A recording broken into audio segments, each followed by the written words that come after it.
Sun Tzu said, "Know your enemy." So my team in the MRC Centre is studying Candida albicans. And this fungus lives inside most of us without doing any of us much harm most of the time. For example, it lives in our gut. But it can break out to cause really nasty mucosal infections such as oral thrush and vaginal thrush.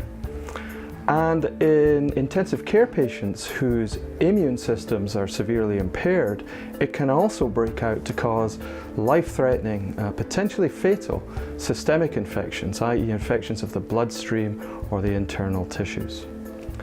So what we want to do is to understand exactly how the fungus adapts to these different tissues, these different niches inside us. And for the fungus, these niches represent different worlds where if the fungus is to grow and survive and adapt, then it must counter stresses that our bodies impose on the fungus. So for example, oxidative stress, changes in acidity, changes in salt concentration.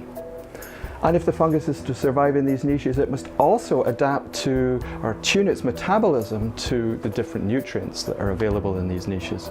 For example, sugars or lipids or amino acids. Now it turns out that Candida albicans is very, very good at this adaptation. And this is one of the reasons why it's so good at causing infection. So my team in the MRC Centre, along with other groups worldwide, is trying to understand exactly how the fungus adapts to these different stresses and to these different nutrients, and the extent to which these adaptive processes contribute to infection.